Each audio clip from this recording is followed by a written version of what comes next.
Hello, everyone. Salim Omar here from the Straight Talk About Small Business Success podcast. I'm super excited. We've got a special guest. Her name is Lakita Monley. Lakita, welcome. Thank you so much for having me, Celine. I'm super excited to be here this morning. Awesome. Yeah. Lakita is a forward thinker who empowers entrepreneurs, leaders, and change agents to maximize their potential and achieve lasting success. She wears many hats. In addition to being a devoted wife and mother of five, she also operates in purpose and expertise as a savvy real estate investor, business coach, mentor, and international speaker. From the United Kingdom to Kenya, Germany, and back to the United States, Lakita's mentor is to charge others with the task of progressing into the best version of themselves. Wow, I'm really, looking at the question that we're going to go, the material we're going to go, this is going to be so exciting. And I saw that, Lakita, earlier on, you've been to Kenya, I guess as a speaker, you've spoken Yes, there. yes, several times. It's one of my favorite places. It is definitely one of my favorite places, whether I work or a visit, because I took the opportunity during the work trips to make sure I planned days on the back end to enjoy the country. Yeah, Yeah, that's awesome. Yeah, and interestingly enough, I was born and raised in Kenya, uh, awesome. East Africa. Yeah, so we've been there, Indian ancestry, but five generations we've been in Kenya. My childhood was there. I was born there up until the age of 20 before I came to the States to pursue my higher education. So we've got that in common. All That's for right, sure. all Uh, right. yeah, yeah.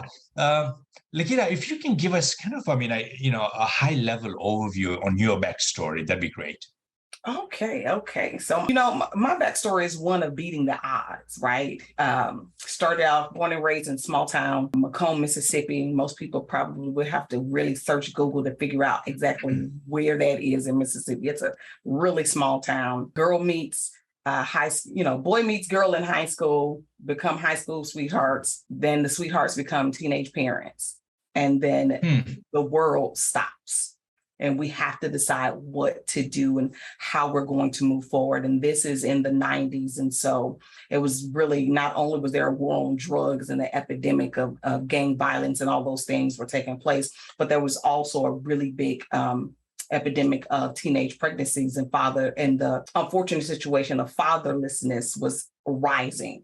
And so here we come, my husband and I, because the two sweethearts did get married. There's a happy ending there. Here we come from these very strict Christian homes to have done what people would say, this is the unthinkable. How did you two come to this decision and in this situation? But thank God, because of our faith and the strong homes that we did come from, though our parents were definitely disappointed, they didn't leave us. They didn't just leave us to, figure this out on our own. And so here we are 20, 30 years later, actually. Here we are almost 30 years later, still very devout Christians, but proud parents of five adult children and now five grandchildren. And we're just Hmm. excited. Being a grandparent is the best thing that we have ever done, greatest position we've ever done. But, in that we've lived a lot of life as a military family for over 24 plus years. And we had the opportunity to live here in the States and abroad. And just life has brought us some interesting challenges, some interesting victories that really have shaped and molded and developed me into the individual that I am today. And I believe if without those past experiences, I would not be as successful as I am in the roles that I occupy as a speaker, coach, and trainer, certified through the John Maxwell team. Hmm. And was real estate your first debut in the world of business and entrepreneurship? It was. And our first real estate deal failed miserably, Celine. And like it felt so Hmm. bad, we were homeless. And that's a Hmm. story in and of itself. We were young, and we were stationed in Fort Lewis, Washington at the time. And there was always more money than money. And because we came from great families, but your parents can only teach you what they have the ability to teach you, right? And so neither of our Correct. parents had the opportunity to go to university. So they really couldn't teach us money management and finance and different things on a higher level. So, of course, we started off life not understanding those things. And so we were still trying to figure out how to adult properly, how to manage money. But we did know this, that we needed more and we needed to figure out how to make more. And this infomercial used to come on about, there was a program by Carlton Sheets called No Money Down. And I never forget those infomercials. It was like, you don't need money, you don't need credit. And we're sitting there thinking, all right, we can do this because we don't have any of that stuff. Like, how do we make this happen? And so we eventually saved up enough money to buy the program. And what we didn't know was how marketing works. And so when we called to buy the program, of course, what we've been saving based on what we saw in the commercials, when you get on the call, of course, it's a whole lot more. But we only had what we had, so we bought what we could. And that's right. That was during the time of 9/11. So, of course, but my husband being on active duty, within months, he was gone. He was deployed for the initial invasion of Baghdad. And I had one assignment, Celine. That assignment was study this real estate material and purchase our first home. And it'll be an investment property while I'm gone. And every single dime that we have extra and any that you can make extra, we're going to use it for this. And that's what I did. Unfortunately, because I did not have the full program, there were some key steps missing from the way that I purchased that property. And what ended up happening was within 2 weeks of my husband coming home from being deployed to Iraq, we were homeless because the owner of that property had come back and said, hey, I want my property back. And there was nothing we could do to stop it. There was nothing that we could do to get any of the money back that we had. And so it was a mess. It was a mess, but praise God, there was a way for us, a way of escape was made for us, and we were able to find somewhere else to live relatively quickly, honestly. But I say that we were homeless because we had no money, we had nowhere to go. Our family was in Mississippi, we were in Texas, and it's not like we can tell the Army, hey, this happened, and my wife and kids have to go back. The Army would be like, okay, they can go, but you have to stay. And by the way, we're not giving you the money to send them back to Mississippi until you sort this out. So, we had to figure out how to sort it out. And it was a really big kick. And I learned a lot of lessons after that. Like, we learned going back and evaluating that situation. What did we do wrong? Like, what did I do wrong? What should have been done? And of course, now, sitting as an accomplished real estate investor, I didn't take the time to look at the reserves.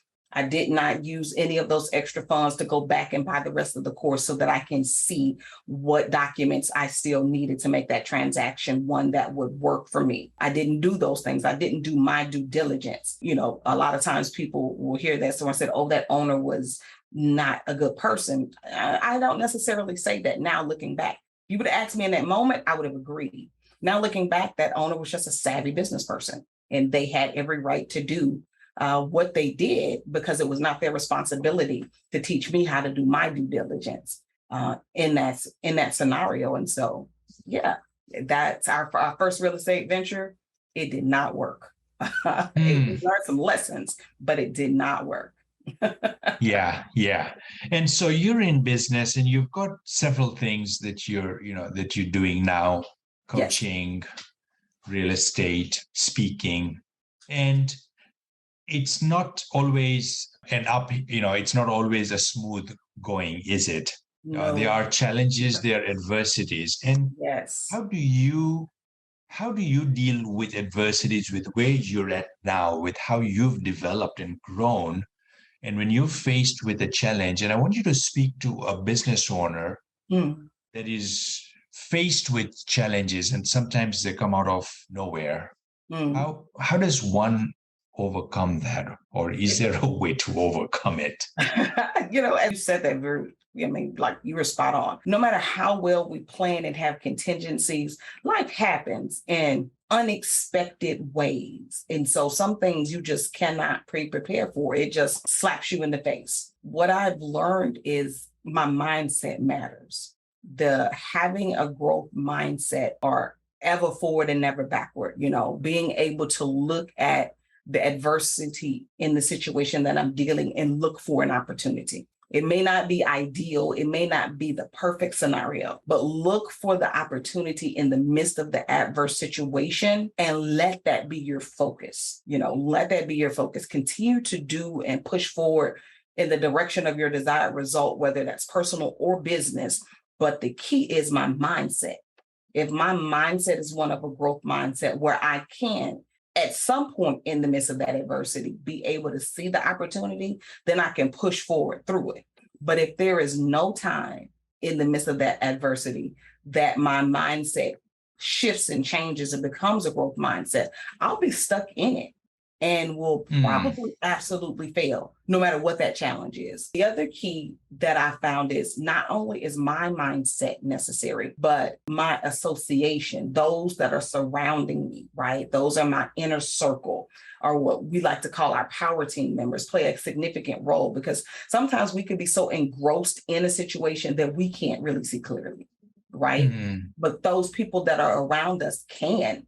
And so if you are having strong, like-minded, growth-minded individuals that are surrounding you, whether it is your employees and your staff or other colleagues, but somebody that can step outside and, see that situation from the outside, give you some solid advice and help you see what you couldn't see, I've also found that is absolutely powerful in navigating through rough situations in my business, because it's your business, it's your baby, it's your passion. And sometimes, you can't step away from that, right? Like you cannot step outside of that and look at it from a different perspective because you're so emotionally tied to it. That's why it's really important to have people connected to you that can. Yeah, so important what you shared there. So many gems that you provided.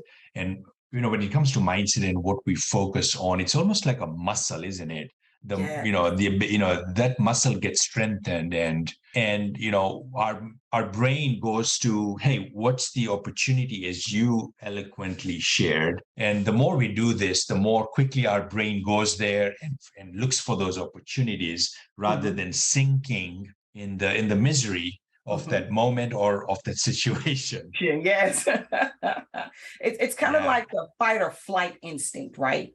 And our brain is an amazing muscle. So I remember for years, my husband, and even he says that to our youngest son, is a university football player. And he's always talking to them about muscle memory. He was always talking to his soldiers about muscle memory, insofar as their physical fitness is concerned.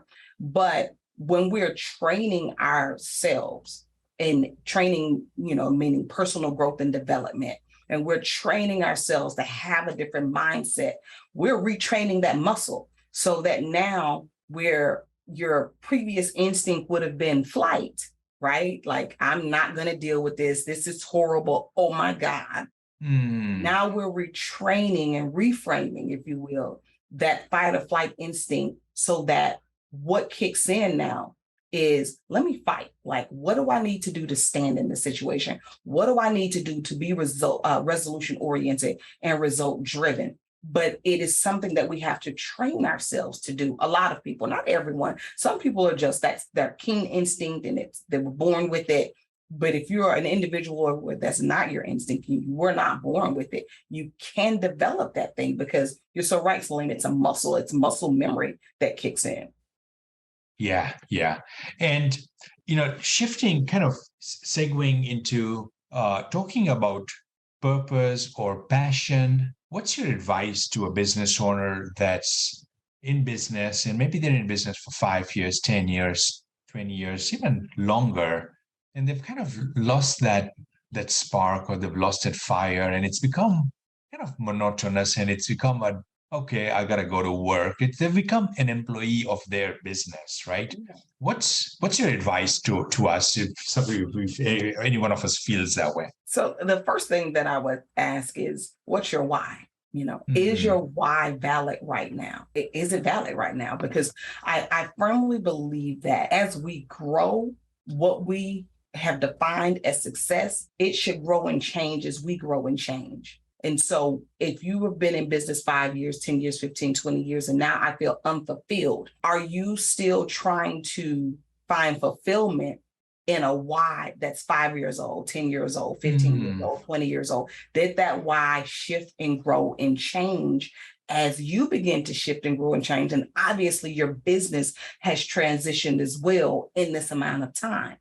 And if you were saying, no, my why was my family, well, 15, 20 years ago, they were probably toddlers and now they're probably adults. So, some things need to change, right? And if you're saying, okay, Laquita, well, my why did change and it did grow as I grew and it shifted as I shifted. I'm just feeling unfulfilled right now. My next question to you would be, what's holding you back from discovering what does fulfill you? Is your current business holding you back?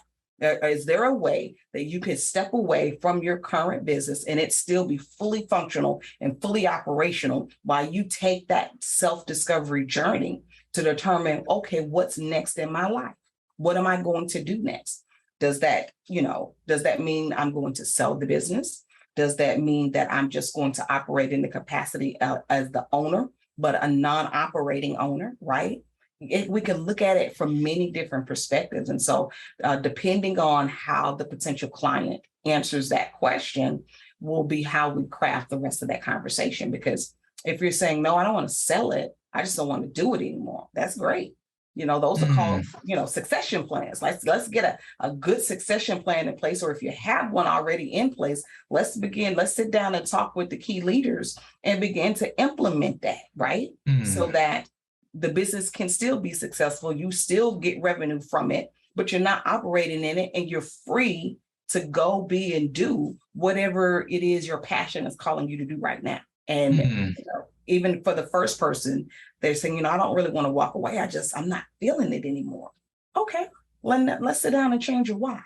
Let's sit down and look at what makes you happy right now. What's fulfilling to you right now? And where does that line up with the business? Because for that individual, it's all about your core values. Have they grown? Have they shifted? And let's see how we can implement them into what we're currently doing so that you can now get a sense of fulfillment from your business. Those are some great questions, right? If we really want to bring this to a place where somebody can take action, I mean, the questions that you just listed out, writing those on paper and answering them, and if it's a solo entrepreneur, answering it on paper is best, in my opinion. But if you've got a partner, a business partner, then kind of having a conversation centering around those conversations. What's our why now? Has it changed? And what do we want it to be? And that. How often do you plan your business? Your husband is I take it, a business partner? He is.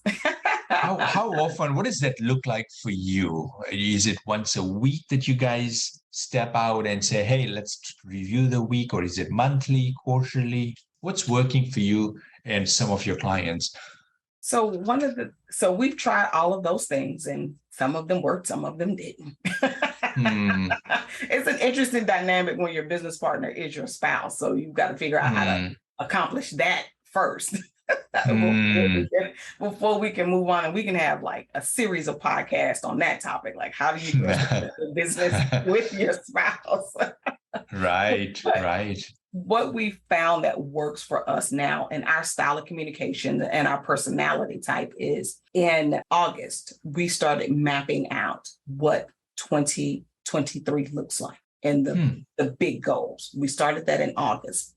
And we start so early because the way that both of us operate and think, I'm the spontaneous, let's do it. My husband spent his life as a military analyst. Let's do it does not compute for him. He needs time to research and analyze. And so we had to come up with something that was a happy medium for everyone. So now we're looking at 2023.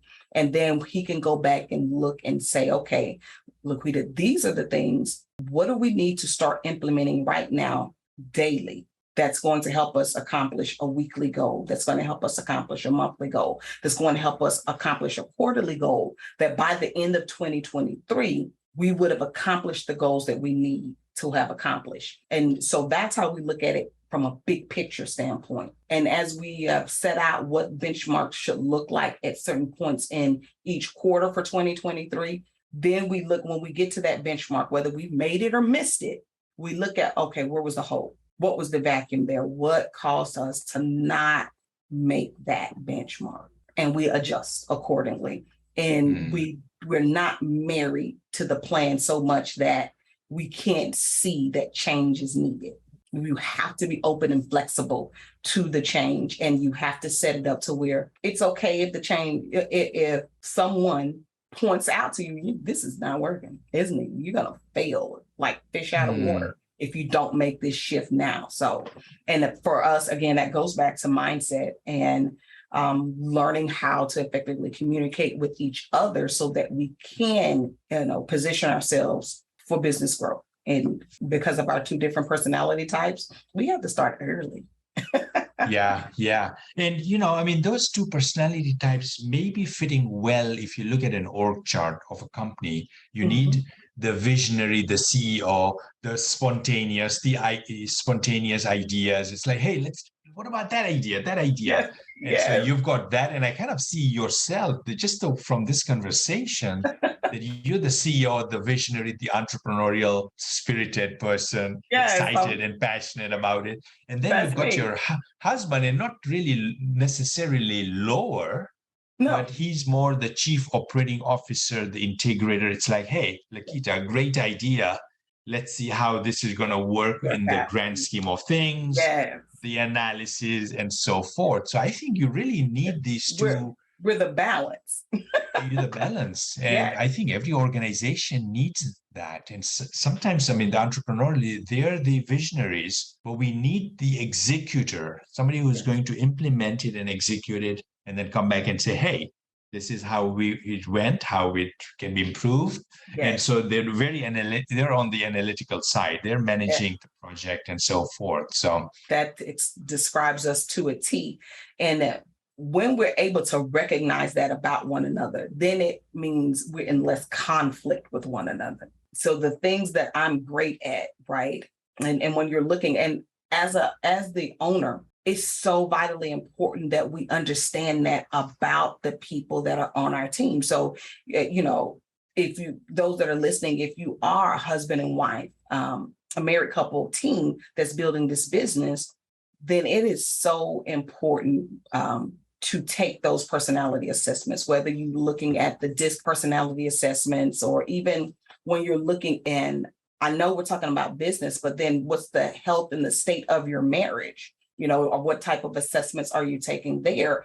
Like a prepare and enrich assessment to determine what's the health and state of your marriage and your ability to communicate effectively as a married couple, because that's going to come over and translate into how you are able to effectively communicate as business partners and see each other. You said it so great. Like, I'm the visionary, the CEO, but my husband's position as a chief operating officer, our CFO, like he's wearing all those hats, his position is no less important than my position. If he is not being the very best at his job, leaving me loose and free to do things, we wouldn't be able to eat, because I'm full of vision, but that breaking it down into those consumable bite-sized pieces and having that strategy, not that I can't do that. That's not my initial thought and my initial go-to. It's not about the execution. It's about the dream for me. Correct. And so you have that. And if you are a team that is not a married couple, right, but you've hired people into those positions, you still need to understand that about the people who you're bringing on your team, to understand if I have someone that has a classic I personality type from the DISC assessment, and they are applying to be the COO or CFO, do I really want that person to sit there? They may have had all the educational background, but is it within their personality to be successful there?